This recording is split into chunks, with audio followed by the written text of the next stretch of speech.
Olá, amigos. Aqui é Marcelo Fenol, cervejeiro caseiro há mais de 10 anos, né? E hoje vamos falar aqui um pouquinho sobre os erros mais comuns que a gente tem observado aí nos cervejeiros iniciantes e o que que a gente pode fazer para estar melhorando, né? Então, um erro bastante comum que eu tenho observado é em relação à limpeza e sanitização dos equipamentos.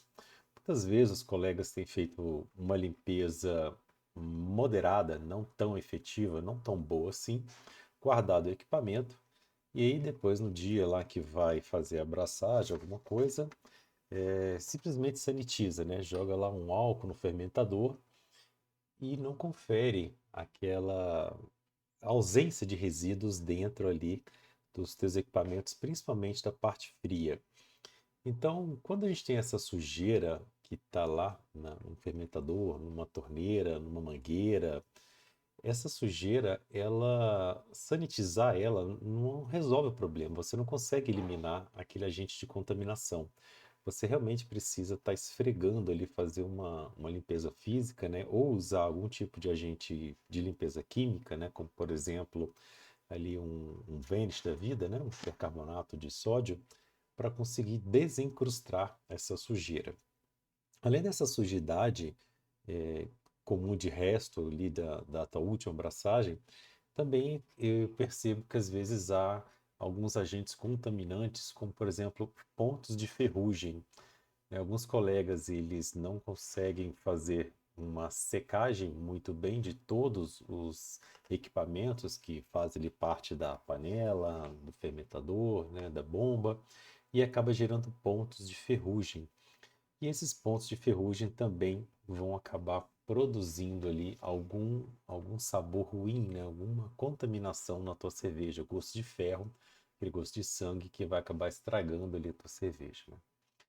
Em relação ao ambiente, eu já percebi também, às vezes, colegas que fazem cerveja na cozinha e ali do lado tem uma lixeira aberta, né, com lixo orgânico, ou tem plantas, ou tem um pet, né, ou tem algum tipo de inseto voando ou tem algum entulho, né, em casa. Então, todos esses itens que eu falei, eles são sujeitos a estarem trazendo ali pelo vento agentes contaminantes para a tua cerveja, que podem estragar a tua cerveja e você acabar perdendo ela, né? Ou pelo menos afetar ali negativamente o sensorial da tua cerveja. Então toma um pouquinho aí de cuidado com isso daí para você observar como é que tá, quão limpo tá o teu ambiente, né? Também já percebi alguns pontos, né? Pessoas que fazem cerveja em subsolo, com paredes com mofo, com manchas ali, né? eh, na, ou na parede, ou no próprio equipamento, às vezes mofo até no fermentador, ou na geladeira. Isso também pode acabar aí tá estragando a tua cerveja. Então, observe esses pontos aí. É imperativo que você faça uma boa limpeza, desencruste, né? Tudo que tiver sobrado ali de resíduo, tanto na parte quente quanto na parte fria, e principalmente na parte fria, faça toda a sanitização adequada. Isso aí vai te ajudar a evitar esses problemas. Outro tipo de problema muito comum é a pressa do cervejeiro, né? A pressa de ter a cerveja pronta. Então, uma das melhores dicas que eu posso passar para o cervejeiro que tem pressa é fazer cerveja com mais frequência. Uma vez que você faz cerveja com mais frequência, lá uma vez por mês, duas vezes por mês, é bem provável que sempre você vai ter cerveja pronta e uma cerveja ou duas ali fermentando e maturando. E com isso, né, você vai diminuir a sua pressa, diminuir aquela sua ansiedade de estar tomando aquela cerveja. Então, a pressa pode atrapalhar desde o começo ali, quando você faz às vezes umas rampas curtas demais, né? E você não tem ali a conversão total do teu amido em um açúcar fermentável e você acaba tendo uma sacarificação incompleta. Obviamente vai ter uma cerveja mais pesada, com mais corpo, menos potencial de álcool, né? Ela não vai ter um drinkability tão bom, não vai estar adequada ao estilo. Então, procure sempre fazer as rampas adequadas, né? Normalmente para o caseiro que não tem aquele controle tão preciso de pH, de viscosidade, seria 90 minutos ali o tempo de mosturação, de sacarificação adequado para você ter a quebra dos açúcares, né? Então, muitas vezes a gente pega receitas aí com 60 minutos, ou às vezes menos tempo ainda, 75, mas eu te recomendo que você faça 90 minutos pelo menos, tá? Isso aí vai te garantir uma sacarificação completa. Em relação à fervura, hoje já não é tão comuns problemas advindos de fervura mal feita, né? Como, por exemplo, produção de DMS.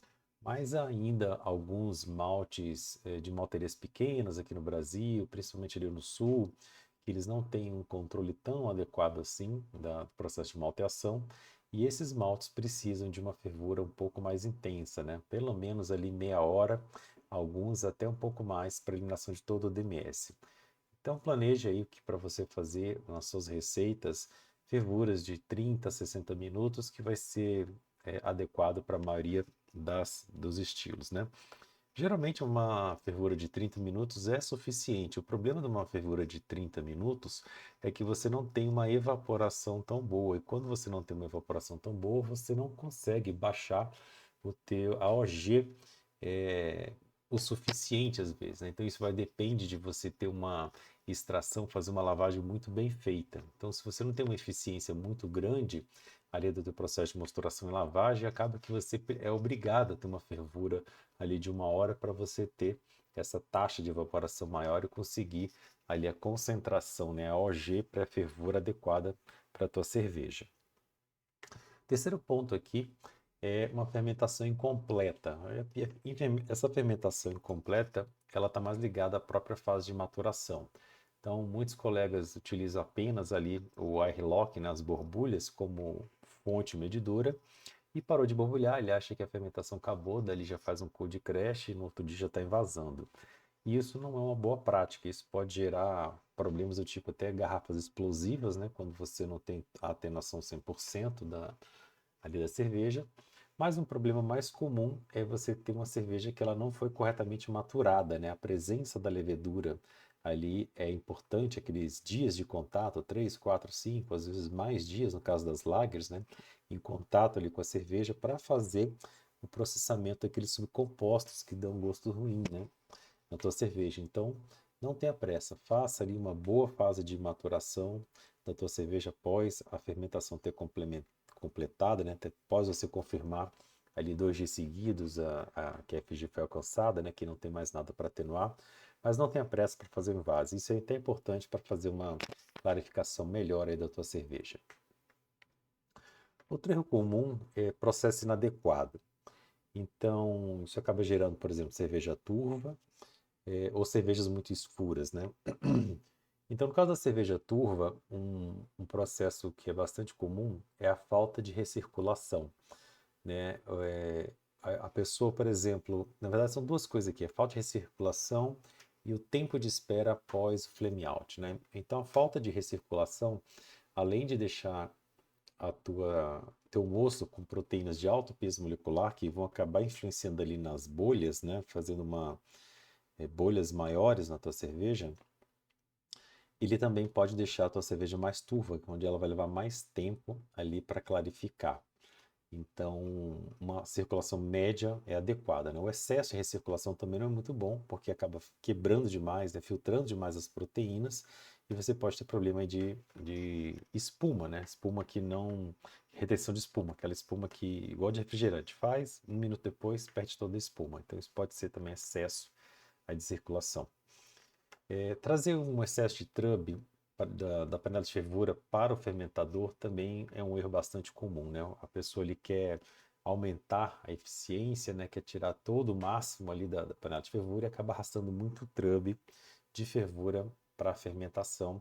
Isso pode ter vários impactos ali, desde uma qualidade ruim da tua fermentação até sabor mesmo do trub, que acaba passando para a cerveja. Então, um pouquinho de trub é bom, né? Ali tem proteínas, ali tem sais minerais, ele acaba que é nutriente para a fermentação, mas em excesso ele vai atrapalhar, deixar a tua cerveja turva.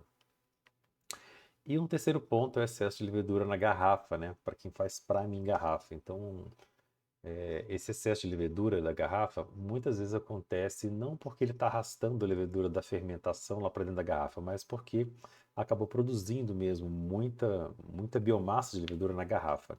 E esse problema acontece quando a pessoa ela faz splash ali da cerveja. A cerveja cai dentro da garrafa, faz splash e mistura com oxigênio. E quando você tem a cerveja misturada com oxigênio, quando você faz o priming, ele entra naquele processo de fermentação aeróbica. E na fermentação aeróbica você tem uma produção de levedura muito grande, né? Ele reproduz muito grande. É o processo do starter, né? A multiplicação celular ali é muito grande. Então o ideal é que você coloque a cerveja com bastante cuidado ali no fundo da garrafa, até a boca, com a menor presença possível de oxigênio, para que toda atividade prime seja um processo fermentativo e não, né, um processo aí sem a presença de oxigênio. No caso das cervejas escuras, um dos problemas que eu vejo muito comum é o excesso de maltes especiais. A pessoa vai olhando ali, o iniciante ele olha assim, esse grão aqui pode usar até 30% da cerveja, esse outro pode usar até 10, esse outro pode usar até 5. E aí ele acha que eles individualmente podem ser usados naquelas proporções e acaba colocando tanto grão especial e pouco grão base, e isso dá uma série de problemas na tua cerveja. Tanto que a cerveja fica sobrecarregada de sabores, né, que totalmente fora do estilo, extremamente escura muitas vezes, ou com uma fermentação incompleta, né, não tem ali açúcares fermentáveis suficientes para secar o corpo, e você tem muitos açúcares caramelizados ali que vão ficar mantendo o corpo da cerveja. Então fica uma cerveja totalmente indigesta ali para poder beber. Então tome cuidado aí na hora de você montar suas receitas para que você tenha uma proporção adequada. E a gente cai também neste último slide aqui, que é desequilíbrio entre ingredientes, né? Assim como na comida a gente tem aquela proporção de ingredientes que formam a qualidade da comida, a gente também tem na cerveja, né? Então, por exemplo, imagina que você está fazendo uma feijoada e você vai colocar pimenta. Você está fazendo ali uma sopa e você vai colocar pimenta, uma sopa bem levinha, uma canja, e você tem, por exemplo, a comida indiana e você vai colocar pimenta, uma comida mexicana. Então, observe que na feijoada você vai colocar uma quantidade média de pimenta para equilibrar. Ali na sopa você vai colocar uma quantidade pequena, e na comida indiana e mexicana você colocaria uma quantidade maior de pimenta para equilibrar com os sabores, né? Então, e aí você tem depois, sensorialmente, o mesmo nível de picância daquela comida, né? Isso acontece porque, no caso da picância, ela contrabalanceia com gordura e outros fatores, né? Então, na cerveja é a mesma coisa. Os ingredientes, eles têm que estarem harmônicos entre si, tanto na harmonia sensorial, né, que eles combinem entre si, mas também na quantidade que você vai utilizar, para que não fique excessivo alguma coisa ali e fique muito fora do parâmetro. A não ser algumas cervejas que são realmente extremistas, né, uma Neipa, por exemplo, tem uma carga de lúpulo ali muito grande. Mas eu estou falando de modo geral, nas cervejas que utilizam, por exemplo, maltes especiais, malte base, para que você tenha ali uma consciência, né, de fazer não só a harmonização dessas quantidades, e também na hora de você é, escolher, selecionar os lúpulos, que você saiba avaliar ali o quanto que eles vão trazer de amargor e de correlação sensorial, né, entre eles, para que eles harmonizem entre si. Por exemplo, se você está fazendo ali uma cerveja, uma IPA, aí você pega um lúpulo, por exemplo, uma pegada terrosa e uma pegada cítrica. Não vai harmonizar, né? O cítrico com o terroso não vai fazer uma boa combinação e essa cerveja não vai ficar legal. Então, o cítrico fica legal com o outro que seja frutado, né? Uma coisa nesse sentido.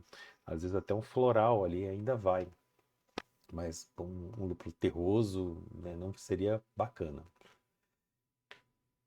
Também um dos pontos que a gente observa aí de erro comum é o desequilíbrio entre a quantidade de álcool, né, o ABV, e o corpo da cerveja. Normalmente, as cervejas que são muito alcoólicas, elas, para contrabalancear, ela tem todos os outros ingredientes também potencializados, né? Então, uma cerveja que tem um percentual alcoólico elevado, normalmente ela tem um corpo mais elevado, ela tem um amargor mais elevado para contrabalancear.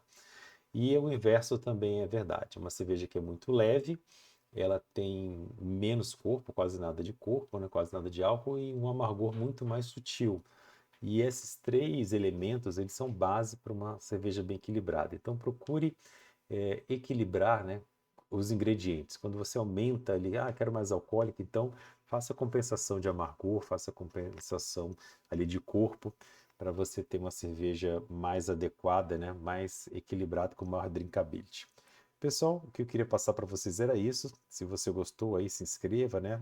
Assine o nosso canal, ative as notificações, nos siga aí nas redes sociais e precisando de mim, aí tem os meus contatos, conheça também o meu curso Fabricar. Um forte abraço e até a próxima.